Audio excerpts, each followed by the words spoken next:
감사합니다. 하나님의 나라는 이런 자의 것, 우리 어린아이와 같은 심령, 그 마음을 가진 자들이 주님의 나라를 볼 수 있다. 이게 주님이 말씀하셨습니다.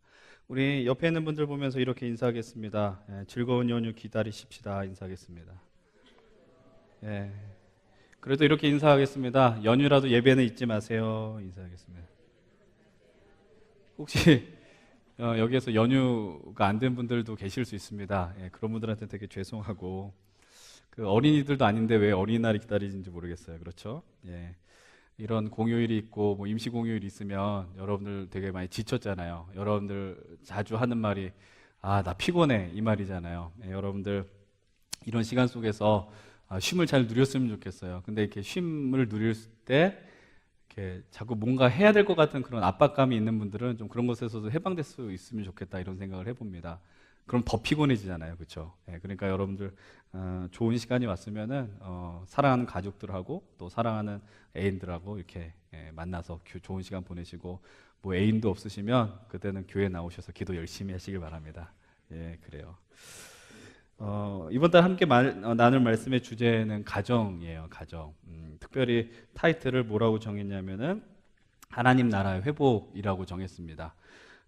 여러분들 5월은 가정의 달이라고 하기 때문에 꼭 강단에 있는 설교자가 이렇게 가정에 대한 것만 설교를 해야 되는가, 꼭 그럴 필요는 없죠, 사실은. 그런데 그런 가운데서도 그러나 우리가 이제 특별히 오부 예배, 우리 젊은이 예배라 그러는데, 이미 결혼하신 분들도 있지만 어쨌든 새로운 가정을 향해서 나아가시는 분들이 더 있으시잖아요. 그래서 이런 주제를 다루는 것도 좀 가치가 있겠다, 좀 이런 생각을 해봤습니다.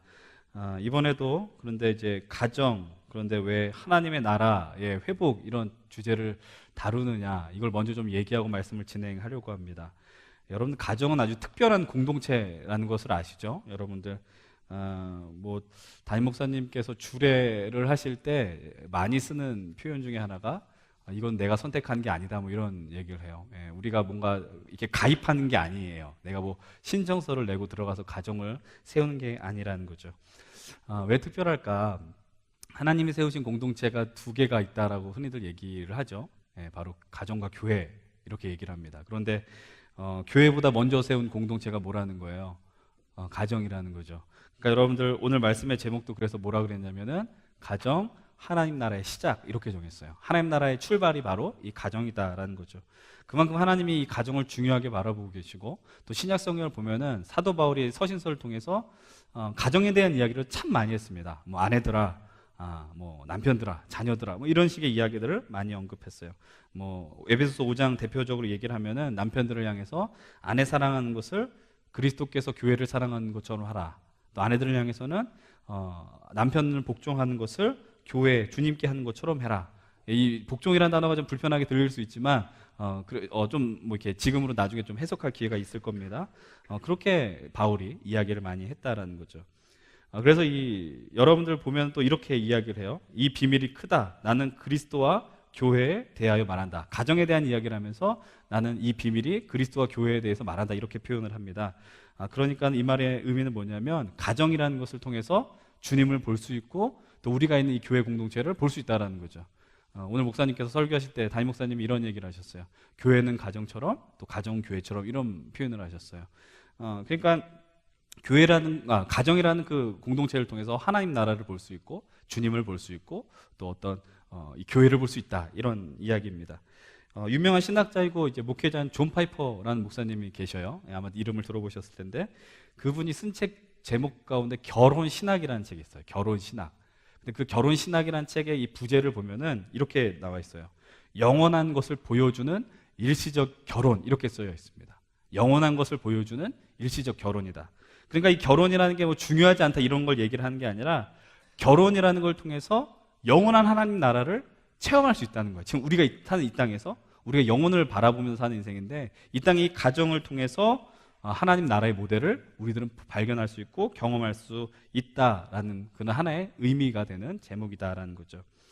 그런데 그런 가운데 이제 이번 말씀의 내용들 시리즈의 타이틀을 가정, 하나님 나라의 회복, 이렇게 정한 이유는 뭘까? 더 정확한 그 제목은 이겁니다. 가정, 하나님 나라 회복의 출발점이에요. 근데 이게 좀 길어가지고 그냥 출발점은 떼고 하나님 나라의 회복 이렇게 했었는데, 이 가정과 하나님 나라의 회복을 왜 연결했을까? 왜 가정과 하나님 나라의 어떤 회복의 출발점을 연결시켰을까? 제가 지금 하는 이야기가 목사님 너무 이렇게 어떤 내용을 비약해서 얘기하는 거 아니십니까? 너무 목사님 생각을 이야기하는 거 아닙니까? 이렇게 생각할지 모르지만 저는 분명하게 이렇게 판단하고 바라보고 있어요. 이 시대 가운데 많은 문제들이 있잖아요. 우리 시대 속에서 매 이렇게 뉴스를 볼 때마다 야, 과연 이게 우리나라에서 일어난 일인가? 이런 일들의 뉴스들이 있는데, 그런 문제들의 이제 근원을 가장 많이 살펴보면은 저는 분명하게 가정이라고 단언할 수 있습니다. 가정이 어떤 곳이어야 될까? 하나님의 사랑이 완전히 구현되는 곳이 되어야 돼요. 하나님의 사랑이 완전히 완성되는 것, 그리고 비슷하게 구현되는 것. 그런데 문제는 뭐냐면 그 사랑이 구현이 되지 못한다라는 거죠. 왜 그런 일이 발생이 됩니까? 첫 번째는 당연히 인간과 하나님과의 관계가 틀어졌잖아요. 깨졌단 말이죠. 우리가 지난번 설교 때도 언급했었던 그 창세기 말씀, 바로 3장에 보는 그 태초의 이야기를 한번 생각해 보십시오. 오늘 본문처럼 하나님이 창조 사역을 마치시고 이제 사람을 만드셨고 또 사람을 통해서 가정을 세우셨습니다. 3장을 보게 되면 이 가정이 한 뱀의 모략으로 깨지게 되는 거예요. 그들의 대화를 한번 보세요. 하나님께서 마담을 향해서 말씀하세요. 야, 네가 옷을 벗은 걸 누가 이렇게 얘기해 줬어? 네가 이렇게 옷 벗었다는 걸 누가 설명해 줬어? 이렇게 얘기를 하는 거예요. 그때 아담이 뭐라고 합니까? 한번 3장 12절 한번 보세요. 우리 멀지 않으니까 3장 12절 한번 봅시다. 아담이 이렇게 이야기를 해요. 한번 우리 같이 읽어보겠습니다. 시작. 아담이 이르되 하나님이 주셔서 나와 함께 있게 하신 여자, 그가 그 나무 열매를 내게 주므로 내가 먹었나이다. 여러분들 되게 어때요? 이런 남자가 여러분 살라 그러면 어떨 것 같아요? 이 아담이 뭐라 그러는 거예요? 하나님이 주셔서 나와 있게 한 여자. 처음에는 되게 좋았거든요. 근데 뭐라고 결정적인 순간에 난 이 여자가 필요 없었는데 하나님이 주셨잖아요. 이 여자 때문에 내가 먹게 된 거예요. 이렇게 책임을 면피하는 이런 내용들을 너무 이렇게 보여주고 있어요. 책임 전가하고 있다는 거예요. 여러분, 죄의 특성 중에 하나가 뭐예요? 책임을 미루는 거예요. 내가 책임지려고 하지 않고 그 죄의 어떤 근원이라든지 내용들을 저 사람 때문에 다 그렇게 한다는 거죠. 여러분들 많은 사람들이 다 그렇게 습관적으로 그렇게 얘기합니다. 내가 살기 위해서. 여러분, 이런 인간의 타락이요, 가정을 파괴시켰어요. 그리고 인간은 에덴 동산에서 추방됐고 이 죄악된 세상 속에서 살아가게 됩니다. 여러분, 인간은 어떤 존재여야 되느냐? 다시 한번 분명하게 말씀드려요. 원래 사람은 하나님의 사랑을 마음껏 누려야 하는 존재예요. 하나님의 사랑을 받아야 하는 존재예요. 그리고 그런 하나님의 사랑을 사람의 관계 속에서 아주 비슷하게 구현할 수 있는 곳이 어디예요? 바로 가정이라는 곳입니다. 다시 말해서 하나님의 사랑을 풍성하게 받은 사람들은 가정 안에서 사랑을 사랑하는 배우자한테, 또 자녀들한테, 또는 나를 낳아주신 부모님들한테 줄 수 있는 거예요. 사랑이라는 거 이런 거예요. 받았으면 줄 수 있는 거예요. 근데 여러분들 어때요? 가정이 인간의 타락과 함께 조금씩 무너졌습니다. 예정대로라면 다음 주쯤에 이 무너진 가정에 대한 이야기를 나눌까 합니다. 상처에 대해서도 약간 다룰 예정입니다. 근데 여러분, 그 상처가, 이 무너짐이 우리가 살아간 시대에 아주 극심하게 드러나고 있어요. 흉악한 범죄가 많습니다. 어떤 범죄가 있습니까? 근데 이해하기 어려운 범죄 유형 중 하나가 무엇이냐? 부모가 자녀를 때리는 것은 이제 뉴스거리가 되지 않습니다. 부모가 자녀를 죽이는 일이 벌어집니다. 그리고 장성한 자녀가 부모를 죽이는 일들. 정말 입에 담기 어려운, 그냥 뭐 강단이기 때문에 담을 수 없는 얘기가 아니라 우리가 서로 대화하면서 이야기할 수 없는 그런 이야기, 이런 사건들이 지금 이 시대 속에서 벌어지고 있다는 거죠. 왜 그럴까? 인격이 다 파괴됐어요. 사람의 인성들이 무너졌어요. 그런데 왜 그렇게 돼요? 여러분, 사실 사람의 인격이 온전하게 형성되는 곳은 어디여야 됩니까? 두말할 것 없어요. 학교요? 아니에요. 학원이요? 아니에요. 교회요? 아닙니다. 가정입니다. 가정이 우리의 인격을 형성하는 가장 근원적인 위치다라는 거죠. 여러분, 이 세상의 문제를 하나하나씩 풀기 위해서, 회복하기 위해서 우리가 다뤄야 될 게 그래서 가정이라는 거예요. 여러분들, 가정에서 이 인성들이 온전해지지 못해서 어떤 일이 발생됩니까? 우리가 집 밖을 나가서 사람을 나가게 돼서 쉽게 분노합니다. 또 쉽게 다툽니다. 그리고 충돌합니다. 그래서 세상에 어떤 벌어지는 인간관계가 너무나도 힘겹게 된다는 거예요. 여러분, 우리가 하나님 나라의 회복을 늘 이야기하죠. 하나님 나라가 이 땅에 임해야 됩니다. 근데 그 출발점 가운데, 그리고 근원 가운데 필요한 공동체가 어디입니까? 가정이라는 곳이죠. 이 가정의 회복이 벌어지게 될 때 분명히 이 사회의 회복이 일어나게 될 것입니다. 하나님 나라의 회복이 이 땅에 일어나게 된다는 거죠. 하나님 나라가 출발하게 된다는 것이죠. 그래서 오늘 말씀은 말 그대로 이 말씀의 어떤 전체적인 시리즈의 서론부가 되는 겁니다. 하나님 나라의 이 가정은 어떤 것이어야 되느냐, 너무나도 당연한 이야기, 뻔한 이야기 오늘 나누게 될 것입니다. 그러나 이것을 근간으로 해서 앞으로 나눌 4주가 됐든 5번에 걸쳐서 메시지가 됐든 그 가정에 대한 이야기들, 또 연애, 사랑에 대한 이야기들, 부부와 결혼에 대한 이야기들, 조금 더 나아가서는 교회에서 다루지 않는 성에 대한 이야기들을 나누려고 합니다. 주일 예배 때는 조금 더 온건한 주제를 다룰 거고, 우리 청년들이 모여있는 토요 집회 때는 조금 더 여기서는 얘기하기 좀 뭐라 그럴까요? 부끄러운 이야기가 아니라 조금 조심스러울 수 있는 이야기들을 토요일 날 나누려고 합니다. 그리스도인의 성, 교회 안의 성이 무엇일까라는 거죠. 오늘 말 그대로 정말 기본적인 거요. 우리가 회복해야 되는, 이루어야 되는 가정이 뭘까? 이걸 다 나누려고 하는데, 먼저 말씀을 나누기 전에 양해를 구할 것은, 일단 이번 한 달간 나누게 될 가정의 형태는 철저하게 전통적인 가정의 형태라는 사실입니다. 전통적인 가정은 어떤 구성으로 되어 있어요? 부모와 자녀로 구성되어 있는 그 가정을 의미하죠. 사실 요즘 많은 가정들이 무너졌고요. 그리고 때로는 결혼을 하지 않고 홀로 살아가는 싱글족이라고도 하고, 이따가도 언급하겠지만 비혼족이라고도 하죠. 그런 새로운 가족 형태들이 늘어나게 됩니다. 새로운 가족 형태들이 늘어나니까 어떤 집의 어떤 거처의 모양들도 달라져요. 대가족이 살 수 있는 집이 아니라 혼자 살 수 있는 원룸이라든지 이런 것들이 지금 이 시대에 많이 일어나고 있다라는 사실입니다. 그러나 오늘 이곳에서 가장 기본적인 가정의 형태, 그리고 여전히 이 땅에 많이 존재하고 있는 가정의 모습을 이야기하면서 어떻게 회복해야 될까, 그것을 좀 나누려고 합니다. 혹시 이곳에서 나는 결혼이 아니라 혼자 살겠습니다, 그렇게 사셔도 됩니다. 제가 그걸 뭐라고 말릴 이유가 없어요. 그러나 분명하게 우리가 기억해야 될 것은, 우리가 이 조금 후에 말씀을 통해 보겠지만, 하나님은 혼자 있는 것보다 함께 있는 것이 참 좋다라고 말씀하셨다라는 사실입니다. 사도 바울도 얘기했잖아요. 은사가 없으면 결혼해서 같이 살라고. 제가 살면서 독신의 은사인 사람 별로 못 본 것 같아요. 말로는 나는 결혼 안 할 거예요. 근데 보면은 늘 외로워하거든요. 그 독신의 은사가 없는 거예요. 정신 차리시고 살아가시길 부탁을 드립니다. 오늘 본문은 하나님의 창조, 그 창조의 거의 막바지 이야기를 다루고 있습니다. 어떻게 보면 1장에 나오지 않는 비하인드 스토리가 2장에 등장하는 것이죠. 하나님께서 만드신 첫 번째 사람 아담이 이제 하나님에게 중요한 계명 몇 가지를, 사명을 받게 됩니다. 오늘 우리 본문 앞에 부분인데 한번 2장 15절을 한번 봤으면 좋겠습니다. 2장 15절을 읽겠습니다. 시작. 여호와 하나님이 그 사람을 이끌어 에덴 동산에 두어 그것을 경작하며 지키게 하시고, 에덴 동산에 있는 나무와 실과들을 아담으로 하여금 경작하며 지키겠다, 이렇게 성경은 분명하게 기록하고 있습니다. 우리가 이런 착각을 할 때가 있어요. 에덴 동산에서는 아담과 하와는 아무 일도 안 했어, 놀았어. 아니에요. 타락한 다음에 인간이 일한 게 아니에요. 하나님께서는 이미 에덴 동산에서 아담에게 일을 맡겼다는 걸 우리는 기억해야 됩니다. 한 주간 여러분들이 직장에서 치열한 싸움을 살아가고 있는데, 그렇기 때문에 그 일터가 하나님의 나라가 되어야 합니다라고 이야기하는 거예요. 하나님이 일을 타락해서 하는 것, 우리가 그렇게 여길 수 없다라는 사실입니다. 그리고 그 다음에 주시는 말씀이 16절로 17절의 말씀이죠. 우리가 지난달에 살펴봤었던 말씀이기도 합니다. 16절 17절 함께 읽어보겠습니다. 여호와 하나님이 그 사람에게 명하여 이르시되, 동산 각종 나무의 열매는 내가 임의로 먹되 선악을 알게 하는 나무의 열매는 먹지 말라. 내가 먹는 날에는 반드시 죽으리라 하시니라. 여러분들, 우리가 지난달 그 말씀의 주제 중에 하나가 뭡니까? 선악을 알게 하는 나무. 인간이 손을 대서는 안 되는 그 부분들. 그런데 그 부분을 주님께서, 하나님께서 아담에게 말씀하시죠. 이것을 먹으면 반드시 죽는다. 그리고 이 말씀 이유가 오늘 우리가 함께 주목해야 되는 본문입니다. 18절의 말씀 이제 함께 읽겠습니다. 시작. 여호와 하나님이 이르시되, 사람이 혼자 사는 것이 좋지 아니하니 내가 그를 위하여 돕는 배필을 지으리라 하시니라. 아멘. 여러분, 하나님이 말씀하시는 것 가운데 첫 번째가 무엇입니까?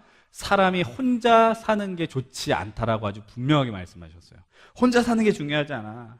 여러분, 하나님은요, 사람을 혼자 살게 만들지 않았어요. 어울리며 살게 하셨어요. 그래서 하나님이 끊임없이 말씀 속에서 보면 하신 일이 뭐냐면 공동체를 만드셨어요. 가정을 만드시고, 하나님 나라 이스라엘 국가 공동체를 만드셨고, 이 교회 공동체를 만드셨다라는 거죠. 여러분들, 우리가 가끔씩 보게 되면 신앙생활 할 때 이렇게 이렇게 홀로 하는 것으로 알고 있는 분들이 있어요. 믿음 생활을 홀로 해도 괜찮은 거야라고 하는 분들이 있단 말이죠. 아니, 사람과 어울릴 때 상처를 받을까봐 두려워서 나 혼자 예배하고 나 집으로 혼자 갈 거야, 이렇게 믿음을 유지해도 괜찮아라고 생각하는 분들이 있습니다. 그런데 그런 분들한테 제가 분명하게 말씀드리는 건 그것은 하나님이 원하시는 방법도 아니며 우리의 믿음의 어떤 성장과 성숙에 전혀 도움되지 않는다라는 사실을 기억하셔야 됩니다. 여러분들이 그래서 어떤 공동체에 속해야 되는 거예요. 구역, 셀, 어떤 목장, 우리가 속해 있는 어떤 이 청년 공동체. 왜냐하면 믿음은 혼자 하는 것이 아니에요. 신앙생활은 함께 어울리는 거예요. 생활하는 거잖아요. 생활하는 거. 여러분들, 그래서 하나님이 이제 결단하십니다. 무엇을 결단하시느냐? 그를 위하여. 여기서 그는 누구냐? 아담을 위하여 돕는 배필을 만든다. 다른 번역 성경을 보면 이렇게 얘기합니다. 명확하게 나오죠? 짝을 만들어 주시겠다. 이것이 가정을 세우신 아주 중요한 이유가 돼요. 여전히 이제 아담이 자신의 사명을 감당하는데, 그 사명이 무엇이라 그랬어요? 에덴 나무의 어떤 동산의 그 나무와 실과를 지키는 일이고, 또 중요한 일이 있습니다. 19절 20절은 이렇게 기록을 하고 있습니다. 함께 읽어봅니다. 19절 20절. 여호와 하나님이 흙으로 각종 들짐승과 공중의 각종 새를 지으시고 아담이 무엇이라고 부르나 보시려고 그것들을 그에게로 이끌어 가시니 아담이 각 생물을 부르는 것이 곧 그 이름이 되었더라. 아담이 모든 가축과 공중의 새와 들의 모든 짐승에게 이름을 주니라. 아담이 돕는 배필이 없으므로, 이렇게 말씀하고 있다는 거죠. 여러분, 열심히 이름을 짓는 거예요. 그러니까는 아담의 직업은 장명가라고 우리는 이야기할 수 있어요. 이름을 짓는 족족, 그것이 그 사람의 그 물체의, 아니 생물의 이름이 되기 때문에. 근데 이 사명을 감당하고 있는 아담에게 이렇게 아쉬운 점이 있다는 걸 성경의 저자가 언급합니다. 아니, 정확하게 말씀을 드리면 하나님이 이렇게 열심히 일하는 아담을 보면서 너무나도 안타까워하고 있다는 거죠. 이것이 하나님의 마음. 열심히 일하고는 있는데 혼자 분투하는 이 아담의 모습이 너무나도 안타까운 거예요. 아담이 돕는 배필이 없으므로 열심히 일하긴 했는데 혼자 일하고 있는 거예요. 그에게 있어서 정말 아쉬운 부분, 아니 하나님 보실 때 정말 안타까운 부분이 바로 혼자 있다라는 것입니다. 이 모습을 바라보면서 우리가 가정이 어떤 곳인가를 유추할 수 있습니다. 이제 후에 우리가 어떤 결혼이란, 또 부부란 이런 주제를 대고 이야기를 하겠지만, 여러분, 가정은 어떤 곳이냐? 바로 돕는 곳이라는 게, 돕는 곳. 여러분, 남자가 여자를 돕고 여자가 남자를 돕습니다. 남편이 아내를 돕고 아내가 남편을 돕습니다. 그리고 부모가 자녀들을 돕습니다. 자녀들이 때로는 부모를 돕습니다. 이것이 바로 가정이라는 사실이죠. 어려울 때, 힘겨울 때 남들은 다 외면하지만 가족들은 외면해서는 안 돼요. 외면해서도 안 되고, 외면하는 것은 가정이라고 이야기할 수 없습니다. 그 누구보다 적극적으로 다가오는 것이 바로 가정이라는 사실이죠. 하나님 나라의 시작 그리고 회복을 이루기 위해서 가정이 어떤 곳이다, 우리는 분명히 기억하셔야 됩니다. 이것을 다르게 표현하면 이렇게 이야기할 수 있습니다. 가정에서는 사랑하셔야 됩니다. 서로 사랑해야 하는 곳입니다. 내가 하는 이 말에 제가 여러분들 여전히 인정할 수 없고 틀립니다라고 말씀할지 모르지만, 여러분들 가정에서 사랑을 많이 받고 자란 아이들의 특징이 뭐예요? 안정적이에요. 혹시 여기서 뭐 어린이집 선생님, 유치원 선생님 뭐 이런 곳에서 일하시는 분들이 계십니까? 아이들을 볼 때 단박에 보입니다. 이 아이가 부모님한테 사랑받고 자랐느냐, 사랑받지 못하고 자랐느냐, 눈에 보입니다. 사랑받고 자란 아이들은 배려할 줄 알고 남을 보듬어 줄 줄 압니다. 그러나 그 부모로부터 온전한 사랑을 누리지 못한 아이들은 선생님께 그 사랑을 간절히 원합니다. 여러분, 이 사랑을 받았다는 걸 이렇게 해석하면 안 돼요. 내 새끼만, 너만 성공해야 돼, 너만 잘 돼야 돼, 이런 것을 사랑받는다고 이야기할 수 없어요. 부모의 그 온전한 인격이 그 자녀한테 흘러가는 거. 여러분, 이런 사랑, 그러니까 사랑을 받는 자들이 온전한 사랑을 할 수 있다는 것을 기억하셔야 돼요. 하나님께서 가정을 그래서 사랑의 공동체로 만드셨다라는 겁니다. 근데 요즘 보면 가정의 구성원들이 사랑하지 않는 경우를 보게 됩니다. 아니, 그것을 이상하게 쳐다보고요. 그래, 무슨 가족끼리 사랑을 해? 뭐 이런 식으로 쳐다보는 시선이 있다고요. 제가 이전에 살던 지역에 이제 조금 나가게 되면 뭐 이렇게 사람들이 산책을 많이 하는 뭐 양평이, 가평 이런 데 있지 않습니까? 그런데 이렇게 오랫동안 살아온 부부들이 다정하게 길을 걷는 모습을 보면 사람들이 마음이 따뜻해 이래야 되잖아요. 아름답다 이래야 되잖아요. 근데 어떻게 생각해요? 저 사람들은 부부가 아닐 거야. 제가 하는 말이 농담처럼 들리십니까? 아니요, 사람들이 그렇게 생각해요. 손잡고 가면은 저 사람들은 부부가 아닐 거야 이렇게 얘기한다고요. 여러분, 이 세상이 얼마나 무너졌느냐, 뒤틀렸느냐, 이런 농담이 막 넘쳐난 시대라는 겁니다. 이 세상의 근원이 깨어졌다는 증거입니다. 여러분, 이제 하나님께서 아담을 위해서요 중요한 프로젝트 한 가지를 진행하시죠. 그 프로젝트 이름이 무엇입니까? 아담 배필 만들기 프로젝트입니다. 본문 21절과 22절입니다. 함께 읽어봅니다. 여호와 하나님이 아담을 깊이 잠들게 하시니 잠들매 그가 그 갈빗대 하나를 취하고 살로 대신 채우시고 여호와 하나님이 아담에게서 취하신 그 갈빗대로 여자를 만드시고 그를 아담에게로 이끌어 오시니. 하나님이 아담을 아주 깊이 잠들게 하셨어요. 그리고 갈빗대를 꺼내서 그걸 살로 채웠다고 성경은 이야기를 합니다. 그리고 그 갈빗대가 살이 채워져서 여자가 되었다고 말씀하고 있어요. 그리고 그 여자를 친히 누가? 하나님께서 아담에게로 이끌어 오십니다. 저는 그런 걸 상상해 보는 거예요. 하나님이 아담을 볼 때 참 안타까웠어요. 그런데 이 여자를 만들면서 너무나도 기쁜 나머지 그 여자의 손을 붙들고 아담에게로 막 다가가기 시작하는 겁니다. 여러분, 우리가 보는 장면이 어떤 장면이냐면은 세계 최초에 벌어진 소개팅 장면이며 맞선 장면이라는 거예요. 여러분, 우리 하나님은 어떤 분이세요? 세계 최초의 뚜쟁이가 되는 거예요. 가장 훌륭한 주선자가 되는 거예요. 왜 그래요? 아담이 하와를 만나면서, 그 여자를 만나면서 던지는 그 멘트가 무엇입니까? 23절입니다. 같이 한번 읽어봅니다. 아담이 이르되 이는 내 뼈 중에 뼈요 살 중에 살이라 이것을 남자에게 취하셨은즉 여자라 부르리라 하니라. 아담이 그 여자를 보면서 외치는 겁니다. 이는 내 뼈 중에 뼈고 살 중에 살이다라고 이야기를 하는 거예요. 이거는 아담이 할 수 있는 가장 최고의 찬사이고 프로포즈다라는 겁니다. 한번 써먹으세요. 여자를 보면서 당신은 내 뼈 중에 뼈입니다. 그러면은 여인이 내 뼈가 그렇게 굵어 이럴 수도 있지만, 그러나 이것이 우리가 할 수 있는 가장 큰 찬사라는 사실입니다. 여러분들, 그런데 그것이 전부가 아니에요. 24절도 이렇게 고백하고 있습니다. 이러므로 남자가 부모를 떠나 그의 아내와 합하여 둘이 한 몸을 이룬다라는 사실이죠. 여러분, 이 말씀 보면서 그래, 가정은 어떤 곳이냐, 우리 이렇게 이야기할 수 있습니다. 가정은 서로를 통해서 보완하고 하나가 되는 공동체라는 사실이죠. 아까 전에 말씀드렸어요. 이 땅을 살아가는 누구도 홀로 존재할 수 없습니다. 홀로 완벽할 수 없습니다. 그러나 가정이란 공동체 안에서 사람은 성장하고 성숙하게 됩니다. 깎여지고 다듬어지게 됩니다. 제가 아까 전에 청년들 몇몇과 함께 이런 이야기를 했습니다. 결혼한 청년이 있었고요, 그리고 연애 중인 청년이 있었고요, 영원한 모쏠과 같이 보이는 청년이 있었습니다. 형제였습니다. 3명 다 형제였는데 자매들은 굳이 붙여서 얘기할 필요는 없을 것 같아요. 그래서 저는 정말 그 생각 해봤어요. 결혼한 형제들하고 여자친구 한 번도 없었던 사람하고 그 다음에 지금 연애 중인 사람은 대화를 시키면 분명히 뭔가가 발견할 수 있을 거예요. 나중에 그걸 찍어가지고 여러분들한테 보여드릴게요. 중요한 인사이트가 있을 거라고 생각을 합니다.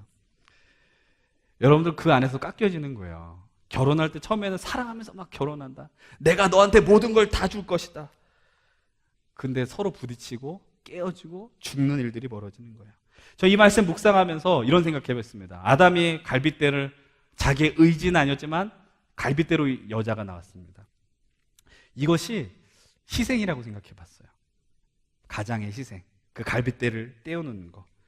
여러분들, 정말 가정이 회복하고 온전한 가정이 되기 위해서 필요한 건 뭐냐? 희생이에요. 근데 누구 일방적인 희생 말고 같이 희생하는 거예요. 누구의 희생 그 강요로 될 수 없어요. 사랑하니까 희생하는 거예요. 사랑하니까 손해보는 거예요. 내가 죽어서 서로 살면은, 자녀가 살 수 있다면 그들이, 내가 죽는 것 같은데 그들이 살면 나도 살아요. 신기하지 않아요? 내가 손해보는 것 같고 죽는데 그 아이들이 살면, 나의 사랑하는 배우자가 살면 나도 살아나는 거예요. 그것이 우리의 가정이라는 거예요. 가정의 본 모습이라는 겁니다. 그런데 이런 시대 속에서 많이 희생을 거부합니다. 남편이 아내를 위해서, 아내가 남편을 위해서, 또 부모가 자녀를 위해서, 자녀가 부모를 위해서 죽지 않습니다. 제가 지금 하는 얘기가 좀 고리타분한 것처럼 들릴 수도 있어요. 그리고 제가 오늘 이렇게 말씀 준비하면서 되게 이게 자칫 잘못하면은 성차별적인 발언이 될 수도 있겠다, 그러니까 느끼기에 그럴 수도 있겠다, 이럴 수도 있어요. 그런데 좀 되게 굉장한 두려운 마음으로 이 이야기를 끝내지만 더 분명하게 말씀드릴 수 있는 건 우리나라 현실이 되게 뒷받침되지 못하기 때문에 나오는 것이다라고 생각을 해봅니다. 이게 많은 우리 어머님들이 자녀를 낳은 다음에 자녀를 낳는 기간을 최소화하려고 합니다. 요즘 일하는 분들이 많기 때문에 뭐 이유는 다양할 텐데 경력의 단절이라는 것도 있고 그런데 이렇게 뭐 경력의 단절 상관없는 분들도 아이를 되게 일찍 어린이집으로 보내더라고요. 이걸 제 말을 여러분들 이해하지 못할 수도 있습니다. 그런데 저는 그게 이해가 안 되긴 해요. 아직 돌도 되지 않은 아이를 왜 어린이집에 보낼까라는 생각을 해요, 솔직히. 자기 엄마 아빠라는 말을 하지 못하는 아이들을 거기에 보내서 과연 아이가 어떻게 성장할 수 있을까 이 생각을 합니다. 좀 여러분 우리 삶 속에서 이렇게 부모가 된다는 건 정말 필요한 결단들이 있어야 돼요. 뭐 좀 더 얘기할 수 있지만 말 실수할까봐 제가 하진 않겠지만 그러나 여러분 그런 일들이 너무나도 비일비재하고 그래서 육아를 하면서 기뻐야 돼. 그러니까 육아를 하면서 힘들지 않다는 얘기를 하는 게 절대로 아닙니다. 근데 기쁨이 크거든요. 근데 아이가 있는데 왜 너무 우울증에 많이 빠지더라고요. 왜 그럴까 이런 생각을 종종 해봐요.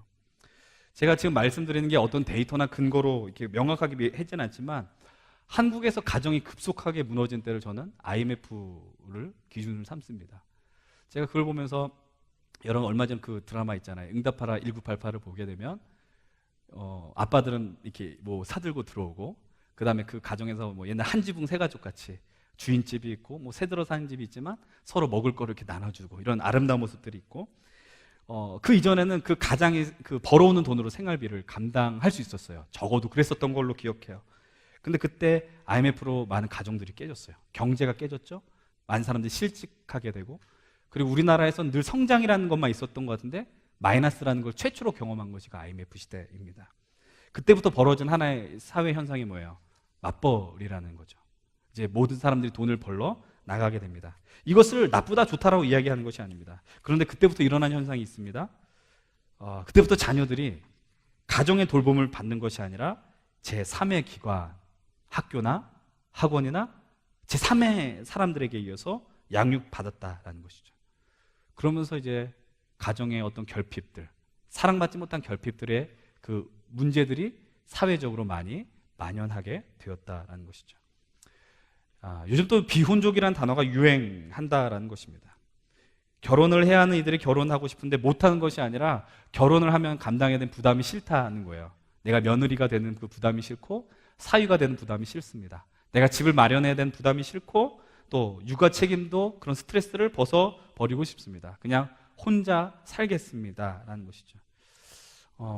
이게 과연 정말 멋있는 모습일까? 나 자아를 추구하는 그런 훌륭한 모습일까? 저는 여전히 퀘스천 마크를 찍게 됩니다. 또 요즘 나왔던 뉴스 중에 되게 좀 이렇게 씁쓸하고 불편했던 뉴스가 또 하나 있었어요. 그것이 뭐냐면은 이게 슬픈 뉴스죠 어떻게 보면. 그런데 사별한 여성이 남편이 있는 여성보다 생활에서 스트레스를 덜 받는다. 다시 한번 이야기하겠습니다. 사별한 여성이 남편이 있는 여성보다 생활에서 스트레스를 덜 받는다. 정말인가요? 네. 이 기사의 내용이 가정을 부정적으로 묘사하는 건 아니에요. 이게 나쁘다라는 걸 얘기하진 않아요. 근데 이 타이틀이 어떤 걸 생각하게 해요? 결혼하면 스트레스 받겠구나. 여자가 손해겠구나. 이런 걸 막 은근중에 이야기하더라는 거죠. 여러분들 희생하는 건 참 어려운 일이에요. 그죠? 희생하는 건 어려운 일이고 근데 그 희생을 통해서 얻는 기쁨이 있거든요. 솔직히 말씀드리면 한국 사회에서 남자보단 여성의 희생이 더 많다는 것도 저는 부인할 수 없습니다. 제 아내를 봐도 그래요. 사실은 제가 청년들하고 대화하면서 가장 많은 비난을 받고 또 야만인 취급을 받을 때가 언제냐면은 제가 아침밥을 먹는다는 게 그렇게 잘못된 일인가요? 제가 아침밥을 먹는 게 그렇게 문제가 되는 일인지 전 모르겠어요. 어떻게 아침을 먹을 수 있냐고. 콘프레이크도 아니고 쌀밥을 먹는다니 쌀밥을.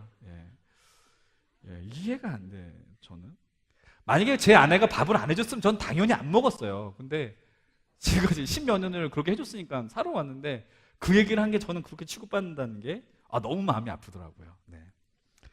네. 어쨌든 좀 이게 멀리 간 것 같은데 여러분 멀리 가지 말고 기억하십시오. 여러분들 지금 이 자리에서 예배할 수 있고 여러분들 지금 이렇게 정신머리가 제대로 바뀌어 있어서 있을 수 있는 이유는 여러분들 부모님이 희생했기 때문이고요.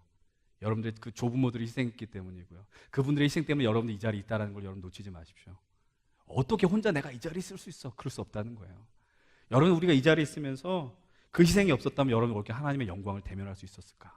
그것도 분명히 기억하셔야 됩니다. 이제 우리가 마지막으로 살펴볼 부분이에요. 오늘 우리 마지막 구절 25절입니다. 함께 읽겠습니다. 25절 시작. 아담과 두 사람이 벌거벗었으나 부끄러워하지 아니하니라. 여러분, 이 말씀 통해서 저는 많은 인사이트를 얻을 수 있고 나눌 수 있는 내용도 많지만, 그러나 오늘 가정이라는 어떤 주제로 이렇게 국한해서 얘기를 한다면 가정이란 부끄러움이 없는 것입니다. 여러분들, 가정이라는 것을 엄밀하게 말하면 부끄러움이 없진 않아요, 우리의 인생이. 근데 어떤 것이에요? 덮어주는 것이에요. 허물을 덮어주는 것이에요.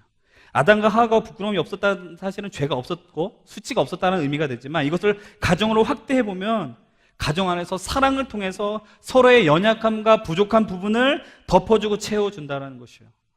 여러분, 왜 허물이 없겠습니까? 왜 부족한 부분이 없겠습니까? 여러분, 연애할 때 우리가 어떤 이야기를 해요? 콩깍지가 씌었다라고 이야기를 합니다. 그런데 막상 그 눈이 열리게 되면 많은 것을 발견하게 돼요.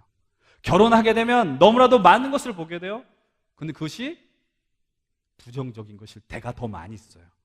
그래서 그것을 통해서 마음이 어려워할 때가 많이 있고 부부싸움을 하게 됩니다. 여러분, 우리가 연예인들 볼 때 현과 정혜영 막 이런 거 있잖아요. 이제 그런 가정을 통해서 많이 가정에 대한 꿈을 키우지만 현과 같은 남자는 별로 없다라는 것도 아셔야 돼요. 되게 그런 거 보면서 현과 같은 남편을 만날 거야. 결혼 생활 너무 힘들 거예요. 네, 그건 기억하셔야 돼요. 여러분들, 그런데 가정이기 때문에, 부부기 때문에, 부모이기 때문에 희생하면서 품어줄 수 있다라는 거예요. 제가 살아오면서 이제 저도 이제 부모가 됐고 이제 아이들이 커가고 있지만, 이제 자녀됨의 위치에서 오래 살았잖아요. 자녀로서 살면서 어렸을 때는 부모님들이 되게 다 좋은 것처럼 보였어요. 제 부모님을 욕되게 할까 봐 되게 좀 두렵긴 한데, 여전히 훌륭하시고 제가 사랑하고 존경하는 분이지만, 근데 살면서 조금 연약한 부분이 보일 때가 좀 있더라고요. 왜 우리 부모님이 좀 더 이렇게 해줬으면 좋았을 것을, 좀 이렇게 생각하셨으면 좋았을 것을. 그런데 제가 그분을 신랄하게 비난하거나 손가락질하지 않습니다. 단순히 부모라는 그 위치에 있기 때문이 아니라 나를 위해 희생한 분이기 때문에. 여러분들, 창세기 말씀 보면은 노아 방주 그 홍수가 끝난 다음에 농사를 짓고 대풍을 맞았어요. 그래서 포도 농사를 짓고 그 다음에 이 포도주를 먹는데 좀 많이 취했잖아요. 그때 아들 셈과 함과 야벳 중에서 둘째가 아버지의 수치를 보고 막 놀렸다고요. 그때 어떤 일이 벌어져요? 하나님께서 함을 정말 극렬하게 비난하셨어요. 여러분, 부모이기 때문에 그냥 무조건 참으라가 아니라 그분의 그런 연약한 모습이 보이지만 우리는 그것을 또 이해할 수 있고 품을 수 있다라는 사실입니다. 여러분, 그래서 가정에 어떤 역사가 이루어지느냐? 바로 하나님의 공의와 사랑이 분명하게 보여지는 거예요. 가정 안에서 우리가 해야 될 일은 허물과 부끄러움을 들춰내는 작업이 아니라는 거예요. 여러분, 얼마나 이렇게 볼썽사납다 그러죠? 뉴스에서 보게 되면 재벌 2세들의 재산 싸움이라든지 어떤 연예인들의 어떤 가족 이야기들 서로 고소 고발하고 얼마나 마음 아픕니까? 여러분, 제가 자주 청년들한테 이런 이야기를 합니다. 여러분들이 세상에서 아무리 잘 나갈지라도 가정에서 인정받지 못하면 여러분들은 삶의 근반이 흔들리는 사람입니다. 그러나 여러분들이 세상에서 넘어지고 실패하고 눈물 짓는 일이 있을지라도, 그러나 여러분들의 사랑하는 아내가, 남편이, 자녀들이 여러분들을 지지한다면 그것은 분명히 여러분들은 성공한 인생입니다. 재기할 수 있거든요. 힘낼 수 있거든요. 가족이 있기 때문에. 오늘 이 창세기 말씀 통해서 최초의 가정의 모습을 우리가 살펴보았습니다. 첫 번째 뭐라 그랬어요? 돕는 곳이다. 두 번째는 희생하는 곳이고, 세 번째는 부끄러움이 없고 서로의 연약함을 덮어주는 곳이다. 여러분, 예전에 한 가수의 이야기를 기억하실지 모르겠어요. 한 여성 가수의 이야기예요. 어떤 한 여성 가수가 개인적인 정말 지극히 사생활의 한 그 동영상이, 비디오가 사회로 유출이 된 적이 있었습니다. 여자로서 뿐만 아니라 여자 연예인으로서는 감당할 수 없는 수치스러운 일이었습니다. 아마 웬만한 사람이라면 감당할 수 없었고, 아마 지금 이 시대에 그런 사건이 일어났으면 아마 목숨을 쉽게 끊었을 수도 있습니다. 근데 그 시간이 한참 지나서 그 가수가 재기에 성공하고 모든 것을 담담하게 고백할 수 있을 때 이런 이야기를 했습니다. 내가 오늘 이 자리에 있을 수 있는 이유는 가족 때문이었다라는 거예요. 지금도 훨씬 더 폐쇄적이고 보수적이었던 그 시절, 차가웠던 언론과 그 현실들, 그때 가정으로 돌아갈 수 없어서 2주 동안 바깥에 있었대요. 그리고 너무나도 참을 수 없어서 2주 만에 집으로 돌아갔을 때 그때 아버지가 하는 말이 뭡니까? 얼마나 힘들었니라는 거예요. 여러분, 그 사실 하나만으로도 이 사람의 인생은 살아나는 거 아니에요. 회복하는 것이 아닙니까? 어디에서 벌어져요? 우리가 있는 근원이 되는 바로 가정이라는 공동체입니다. 여러분, 무조건 잘못된 길을 갈 때 지지하라는 거 아닙니다. 나쁜 길을 갈 때 그것을 밀어주라는 얘기가 아닙니다. 허물을 덮어주고 살려주는 곳, 그것이 하나님이 만들어주신 가정이라는 공동체라는 거예요. 이제 앞으로 4번이 될지 5번이 될지 모르겠습니다. 이제 하나님 나라의 회복의 출발점, 그 시작을 오늘부터 우리가 나누게 되면서 특별히 이제 가정의 확대를 경험해야 되는 분들이 있어요. 확대란 말의 의미는 뭐예요? 새로운 가정을 꾸릴 인생들, 그리고 시작된 게 있는 우리 청년들이 이 자리에 있습니다. 여러분들한테 더 믿음의 눈으로 겸손하게 이 말씀의 자리 앞에 귀를 열고 나아가시길 부탁을 드립니다. 그리고 마지막으로 부탁을 드리는 거는 여러분, 좋은 믿음의 가정들, 믿음의 모델들을 많이 만나십시오. 여러분, 가정에 대한 아픔을 간직한 분들 분명히 있습니다. 그런데 그것이 여러분들의 삶을 지배해서는 안 돼요. 그것이 여러분들을 이끌어 가서는 안 돼요. 아픈 기억이 있다면 좋은 모델을 보십시오. 아픈 것이 있다면 그것을 반면교사 삼으십시오. 그리고 좋은 모델을 통해서 여러분들이 그 좋은 가정에 대한 꿈을 꾸십시오. 전 꿈을 꿨으면 좋겠어요. 제가 결혼에 대한 이야기할 때도 얘기하겠지만 결혼식을 어떻게 성대하게 치를까를 꿈꾸지 마세요. 그거는 아무것도 아니에요. 결혼식 때 어떤 음식이 나가느냐, 어떤 축가를 해줬냐, 이건 아무런 의미 없는 거예요. 내가 어떤 가정을 만들며 살 것인가, 이것이 더 중요하다라는 사실입니다. 어제 청년 집회 때도 얘기했지만 20대 많은 사람들이 외칩니다. 경제적으로 어려우니까 결혼을 포기하라, 연애를 포기하라, 아이 낳는 것을 포기하라, 이런 외침을 거절합시다. 그리고 하나님께서는 분명 이 가정이란 공동체를 세우셔서 또 이 땅에 무너진 이 시대를 회복하는 출발점으로 삼으신다는 사실을 이곳에 있는 우리 모든 예배자들, 우리 청년들과 우리 성도님들 인식하기를 주의 이름으로 간절히 축원드립니다. 기도하겠습니다. 하나님 아버지, 감사합니다.